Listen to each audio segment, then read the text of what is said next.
আমি ভাবছি এই নড়বড়ে বাঁশের ঘরটা টিকলে হয়। খালের ওপর বাঁশের বড় বাড়ির মালিক এসেছে হাটে। খালের উপরে এই বাঁশের বাড়িটাও আমার কাছে অনেক ভালো লেগেছে বাবা। এই বাক্সটা খালের জল থেকে মালা কুড়িয়ে পেয়েছে। বল, তোরা আমার কাছে কি চাস? এই বাঁশের বাড়িটা কিন্তু আমার, এ বাড়ির মালিক আমি। হ্যাঁ বাবা, চারিদিকে কেমন মেঘলা হয়ে বৃষ্টি পড়ছে দেখো। এই বৃষ্টির দিনে আমাদের সেই পুরনো বাড়িটার কথা খুব মনে পড়ছে। আরে আমাদের ওই পুরনো ঘরটা খুব দুর্বল হয়ে গিয়েছিল, তার উপর ওটা ছিল একদম নিচু জায়গায়, তাই বন্যায় ডুবে যাওয়ার বড় ভয় ছিল।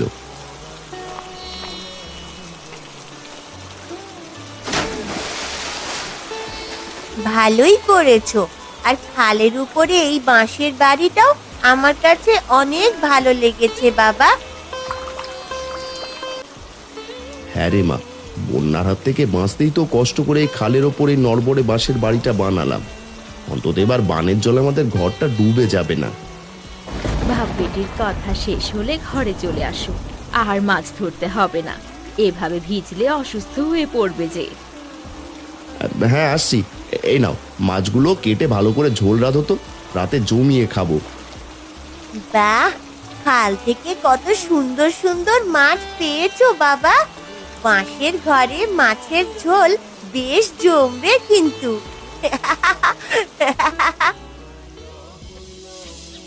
দেখেছো মিনু, তোমার ওই বোকা দাদা খালির উপর কেমন বাঁশের মাচা করে ঘর বানিয়েছে।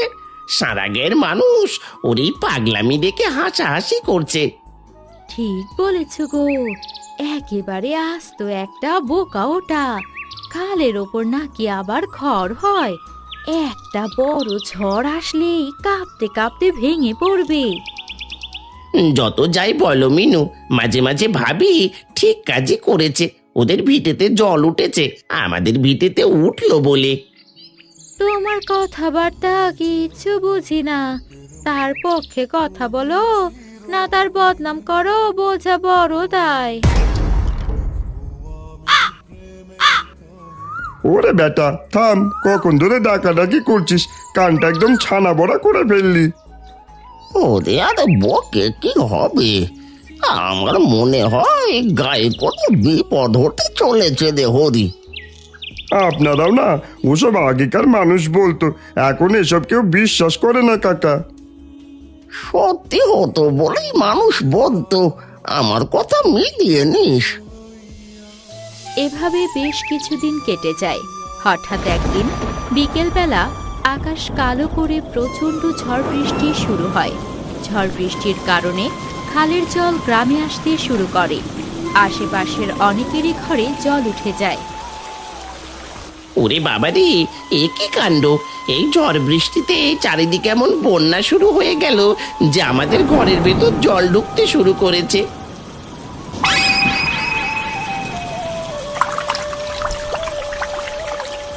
ও মা, তাই তো গো, জলের তোড়ে আমাদের বিছানাপত্র সব ভিজে যাচ্ছে। এখন আমাদের কি হবে গো? কানাইদা আসলে দূরদর্শী লোক, ও মনে মনে কাজটা কিন্তু ভালোই করেছিল। খালের ওপর উঁচুতে ঘর বানানোর কারণে ওরা এখন বেশ আরামেই আছে। হ্যাঁ গো, আর আমাদের দেখো, ঘরের ভেতরে জল টই টই করছে। এখন এই ভয়াবহ বন্যায় আমরা কোথায় যাব? কি উপায়ে নিজেদের বাঁচাবো বলো? আহা, এতটা ভেঙে পড়লে চলে নাকি? এই বন্যায় গ্রামের বাকিরা যেভাবে থাকবে, আমরাও সবার সাথে কষ্ট করে সেভাবেই থাকবো। আমাদের বাড়িটা যে একদম নিচু আর ঢালু জায়গায়, ওভাবে থাকলে আমরাই সবার আগে ডুবে মরবো। তার চেয়ে চলো আর দেরি না করে এখনই দাদার ওই বাঁশের বাড়িতে গিয়ে আশ্রয় নেই। কিন্তু তারা কি আশ্রয় দেবে আমাদের? আমার আর তোমার কুবুদ্ধির জোরে আশ্রয় না দিয়ে কোথায় যাবে বলো? ব্যাগপত্র গুছিয়ে নাও জলদি, কাল সকালেই বের হব।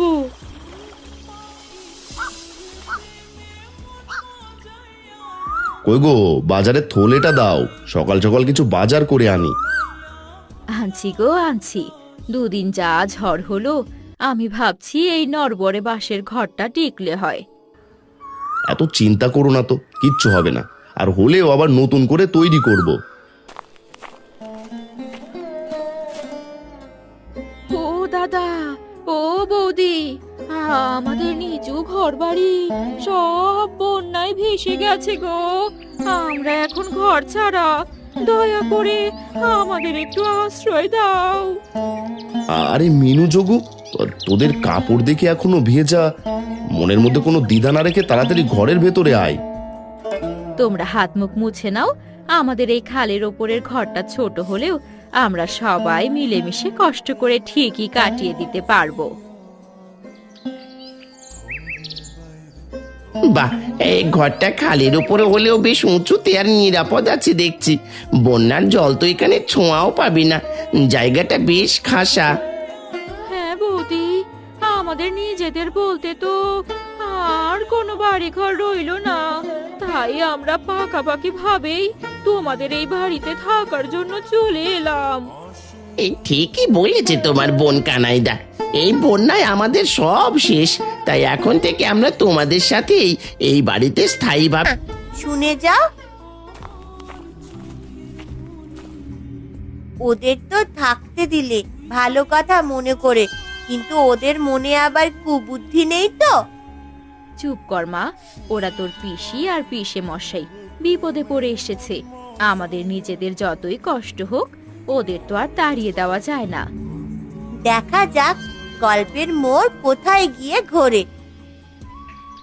এভাবে বেশ কিছুদিন কেটে যায়। যোগু আর মিনু আস্তে আস্তে তাদের আসল রূপ বের করতে শুরু করে। কানাই এসব কিছুই আজ করতে পারে না।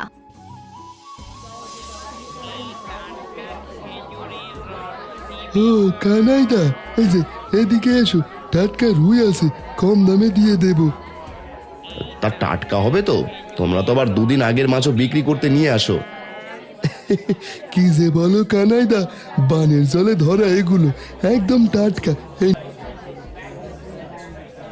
এই নাও মাছের দাম, আসি গো।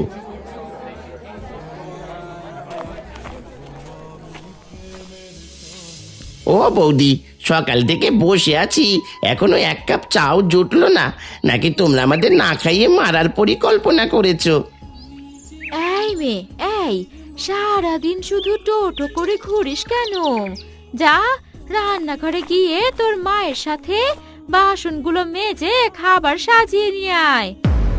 ছি মিনু, আমাদের এখানে উঠলে দুদিনও হলো না, এমন ব্যবহার করতে শুরু করেছো।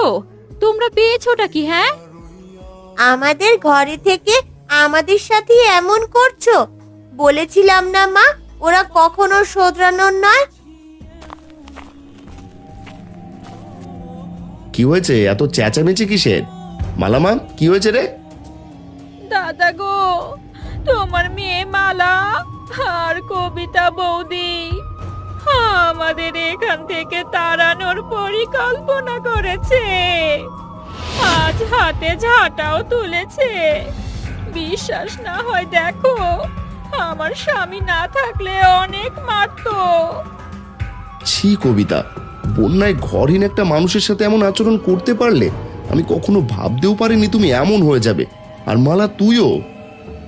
এইসব তুমি কি বলছো? ওরা সব বানিয়ে বানিয়ে মিথ্যা কথা বলছে। তুমি চলে যাবার পর মালার ওপর আর আমার ওপর অনেক অত্যাচার করে ওরা। এই ঘর দখল করতে চায়। তুমি এত বড় কথা বলতে পারলে বৌদি? মিনু, চলো এখান থেকে আমরা আজই চলে যাই, নদীর পাড়ে গিয়ে থাকবো, তবু এখানে না। তোরা কোথাও যাবি না, আমি তোদের আশ্রয় দিয়েছি। যদি এরকম কাজ দ্বিতীয়বার হয়, আমি আর সহ্য করব না।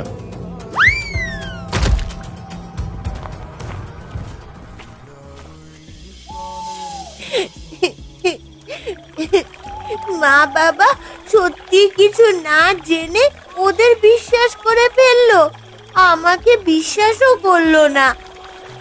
কাঁদিস না মা, খুব বেশি বিশ্বাস করে তো ওর সৎবোনকে, তাই তাদের আসল রূপ দেখতে পায়নি।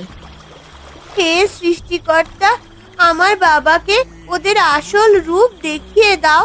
এই বাঁশের ঘরটা যেন কেউ দখল করতে না পারে। মালা, তুমি ভয় পেও না। তোমার ওই ছোট্ট হৃদয়ের ক্রন্দন আমায় যে খুব কষ্ট দিচ্ছে। আমি কথা দিলাম, তোমার বাবা খুব শীঘ্রই তাদের আসল রূপ দেখতে পাবে। সত্যি বলছো? কিন্তু তুমি কোথায় গেলে পরি? দেখা দাও। কি বলছিস মা? কিসের পরি? চল আয়, রাত অনেক হয়েছে, ঘুমাবি। পরের দিন এক ঝুড়ি লাউ নিয়ে হাটের এক কোণে বসে আছে কানাই। তাকে দেখে অনেক বিক্রেতা উপহাস করছে। আরে সবাই দেখো দেখো, খালের ওপর বাঁশের বড় বাড়ির মালিক এসেছে হাটে। লাউ বিক্রি করে আজকে তোমার 2 আনা আয় হবে কানাই। ভাই, গরিব বলে এভাবে হাটের মাঝে উপহাস করো না। এই কটা লাউ বিক্রি করে চাল ডাল কিনতে পারলে আজ আমার ঘরের হাঁড়িটা চড়বে।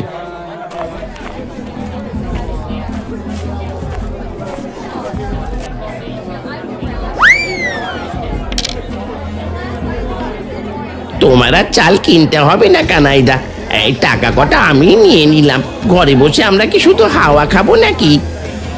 কি রে চকু, তুই এমন কাজ করতে পারলি? তার মানে মালার কবিতা কাল ঠিকই বলেছিল, এই আমার উপার্জনের টাকা। ফিরিয়ে দাও বলছি।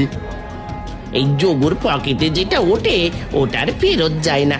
আর শোনো, আমরা যতদিন তোমার বাঁশের কুটিরে থাকবো ততদিন আমাদের সেবা করতে হবে, নইলে আমরা কি কি করতে পারি তুমি সবই জানো।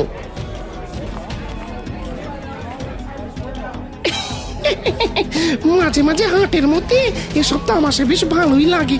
চলো চলো সবাই, এখানে আর দাঁড়িয়ে থেকে লাভ নেই। কানাই মন খারাপ করে খালি ঝুড়ি হাতেই ফিরতে লাগে। বিকেল গড়িয়ে প্রায় তখন সন্ধ্যা। একটা নির্জন জায়গায় গিয়ে দাঁড়িয়ে কানাই কান্না করতে থাকে। হে সৃষ্টিকর্তা, আমার কপালের এত কষ্ট লিখেছ। নিজের বোন জামাইয়ের হাতে এইভাবে অপমান সহ্য করতে হয়। ওদিকে না বুঝে মালার কবিতাকে কতই না কথা শুনিয়েছি।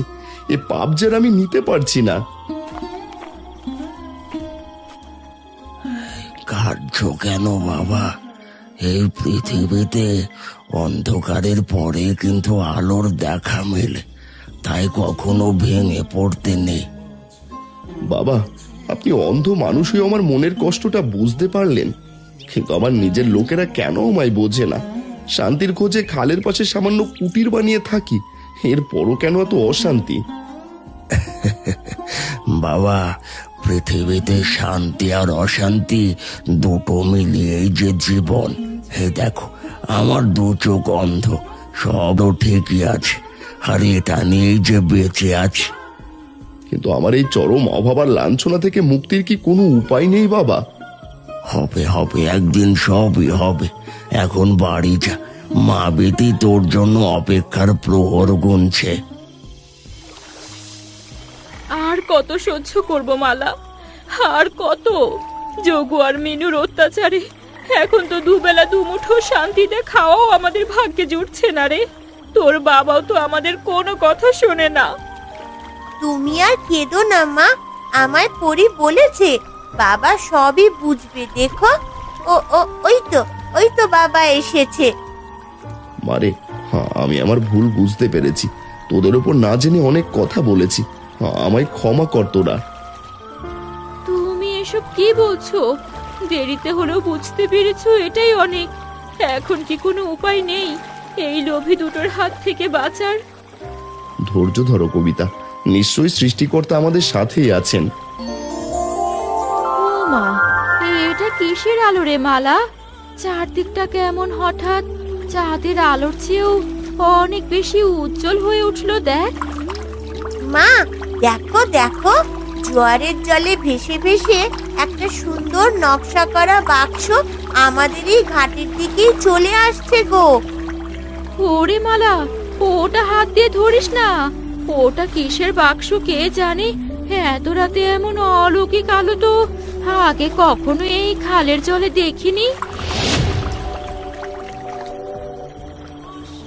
ভয় পেও না মা, দেখো বাক্সটার গা থেকে কেমন সুন্দর সুবাস বেরোচ্ছে। চলো আমরা এটা তাড়াতাড়ি ঘরের ভেতরে নিয়ে যাই। সত্যি তো, বাক্সটা অনেক ভারী আর এর গায়ের কারুকাজও অদ্ভুত, কিন্তু এটা তো কোনোভাবেই হাত দিয়ে খোলা যাচ্ছে না রে। কবিতা হাতুড়ি নিয়ে আসে। সেই হাতুড়ি দিয়ে তারা অনেকক্ষণ চেষ্টা করে বাক্সটি খোলার জন্য, কিন্তু কোনোভাবেই সেটি খুলে না। এ কি বাক্স রে বাবা, হাতুড়ি দিয়ে এত জোরে আঘাত করার পরেও কিছুই হলো না। এটা সাধারণ কোনো মানুষের তৈরি বাক্স নয়, এর মধ্যে নিশ্চয়ই কোনো রহস্য আছে।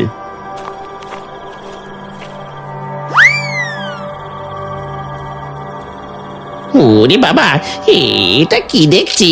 নকশা করা সোনার বাক্স নাকি? এর মধ্যে নিশ্চয় অনেক হিরে জহরত আর দামি গুপ্তধন লুকিয়ে রেখেছ এতদিন। হ্যাঁ গো, এই বাক্সটা পেলে আমাদের আর এই ভাঙা বাঁশের বাড়িতে কষ্ট করতে হবে না। আমরা তো রাতারাতি মস্ত বড় লোক হয়ে যাব গো। যোগু, এই বাক্সটা খালের জল থেকে মালা কুড়িয়ে পেয়েছে। এর ভেতরে কি আছে আমরা জানি না, এটা এভাবে জোর করে কেড়ে নিও না। মুখ বন্ধ করো, একবার আমাদের হাতে এসেছে মানে এটা এখন থেকে আমাদের। চলে এসো মিনু, আজ রাতে এটার দফা রফা করবো। ও বাবা, বাবা ওরা যে বাক্সটা নিয়ে যাচ্ছে, তুমি কিছু বলো। নিয়ে যেতে দে মা, সহ্যের সীমা ওরা অতিক্রম করে ফেলেছে। আর না, যে করে হোক কালের একটা ব্যবস্থা করবই। গভীর রাত, চারদিক নিস্তব্ধ, সকলেই ঘুমিয়ে আছে। যোগু আর মিনু তাদের লোভ সামলাতে না পেরে সেই বাক্সটা খোলার চেষ্টা করে। দূর ছাই বাক্স, এত জোরে শাবল মারছি তাও এর গায়ে একটা আঁচড়ও পড়ছে না কেন? তুমি আর একটু জোর দিয়ে মারো গো, ভেতরের গুপ্তধন দেখার জন্য আমার আর তর্স হয়েছে না। যা পাবো দুজনে নিয়ে আজ রাতেই চম্পট দেব। বেশি কথা না বলে একটু সাহায্য করলেও তো পারো।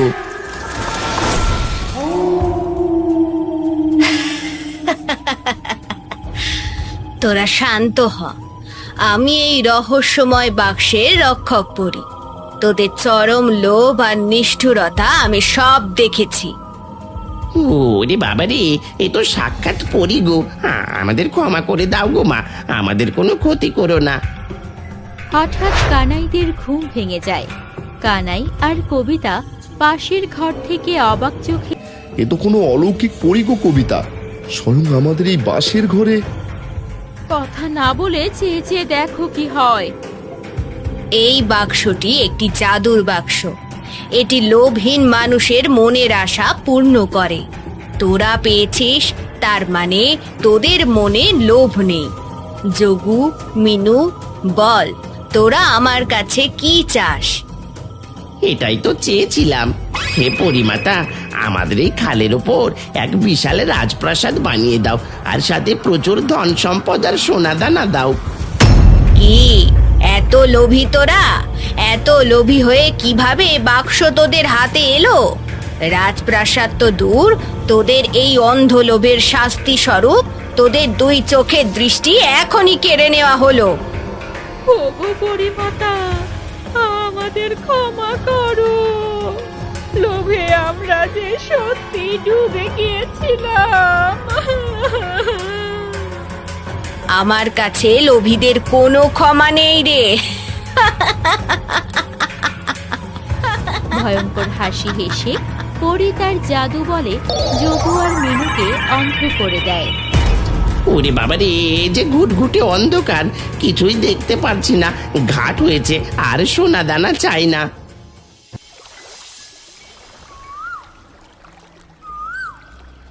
বাবা, এই তো সেই বাক্স। পিসে মশাইরা খুলতে পারেনি হয়তো, কিন্তু তাদের দেখলাম মেঝেতে পড়ে আছে। এ বাক্স এনেছিস কেন? এই যে অভিশপ্ত বাক্স রে মা, ফেলে দে এক্ষুনি। এর জন্য তোর পিসে মশাইরা অন্ধ হয়েছে।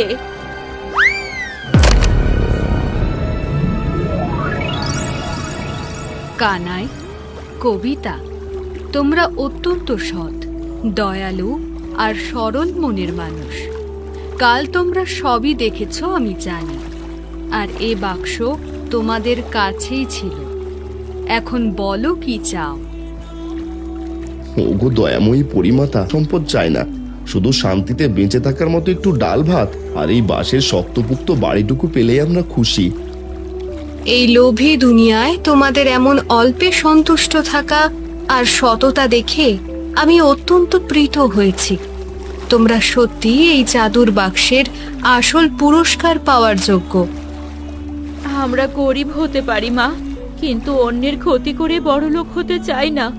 আমাদের এই পরিবারটি যেন সারা জীবন এভাবে একসাথে সুখে শান্তিতে থাকতে পারে, সেই আশীর্বাদটুকুই করুন। তোমাদের সততার জয় হোক। আজ থেকে তোমাদের এই ভাঙা বাড়ি আর নড়বড়ে থাকবে না, এটি সুখে শান্তিতে ভরপুর হয়ে উঠবে। বাবা দেখো দেখো, আমাদের কত সুন্দর বাঁশের বাড়ি। খালপাড়ে এত সুন্দর বাঁশের বাড়িতে আমরা থাকবো, কি মজা। মালা, এই নাও তোমার উপহার। এই জাদুকরি লাঠিটা সব সময় তোমার কাছে রাখবে। এটা তোমাদের পরিবারকে সব রকমের আপদ বিপদ থেকে রক্ষা করবে। আপনার এই অসীম কৃপা আমরা সারা জীবন মনে রাখবো। আমাদের আর কোনো দুঃখ কষ্ট রইল না, আমরা এতটুকুতেই খুশি।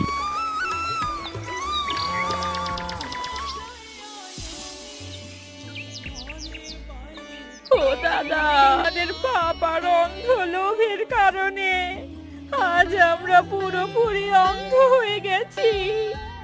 আমরা আমাদের কৃতকর্মের শাস্তি পেয়েছি গো। কানাইদা, আমরা তোমাদের ওপর কত অত্যাচার করেছি, আর এখন নিজেদের চোখের আলো হারিয়ে বুঝতে পারছি আমরা এই পাপী মুখ নিয়ে এখানে আর এক মুহূর্ত থাকবো না। আমাদের ক্ষমা করে দিও। চলো গো, আমরা এই সুন্দর বাঁশের বাড়িতে থাকার যোগ্য নই। ভিক্ষা করেই আমাদের দিন কেটে যাবে। আর কোনো দিন জ্বালাতন করতে আসবো না তোমাদের। তোরা এই কি কথা বলছিস? তোরা এই অন্ধ অবস্থায় ঘর ছেড়ে বাইরে কোথায় যাবি? আমি তোদের এই বাড়ি ছেড়ে কোথাও যেতে দেব না। হ্যাঁ, যা হওয়ার তা তো হয়েই গেছে। ওসব অতীত আর মুখে এনো না। এখন এই অবস্থায় তোমরা বাইরে গেলে না খেয়ে মারা পড়বে। তোমরা আমাদের সাথেই থাকবে। পিসে মশাই, তোমরা আর কেঁদো না। আর শোনো, এইভাবে কিছুদিন থাকো। আমার কাছে আমার এক বন্ধু পড়ি আছে, ওকে বলে তোমাদের চোখ ভালো করে দেব।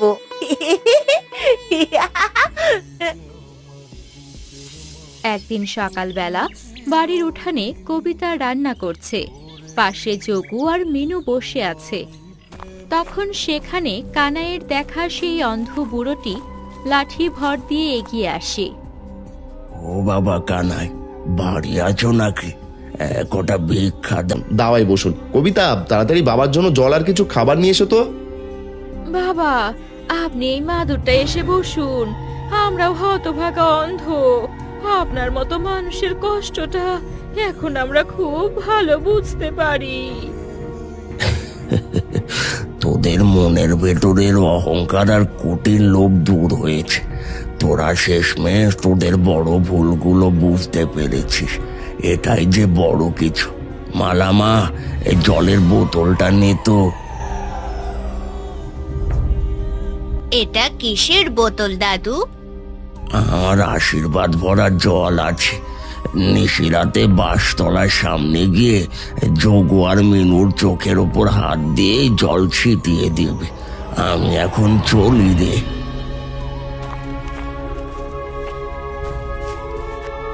দাদুর কথাগুলো কেমন জানি অদ্ভুত মনে হলো না? অন্ধ বুড়োর কথা মতো রাতের আধারে মালা, যোগু আর মিনুকে সেই খালের পাশে বাঁশতলায় নিয়ে যায়। আর সেখানে মালা তার হাত দিয়ে সেই বোতল থেকে জল বের করে তাদের চোখে ছিটিয়ে দেয়।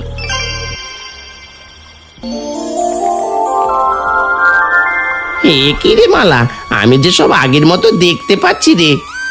হায় সৃষ্টিকর্তা, আমিও আগের মতো সব দেখতে পাচ্ছি। এতদিন বুঝতে পেরেছি অন্ধ থাকার কষ্টটা কতটা যন্ত্রণাদায়ক। হ্যাঁ মিনু, তার থেকেও বেশি কষ্ট দিয়েছি তোমার ভাই আর বৌদিকে। মালা রে, আমাদের ক্ষমা করিস। ওই শোনো শোনো গ্রামবাসী, আগামীকাল সকাল থেকে এই গায়ের খাল পাড়ে মেলা বসবে।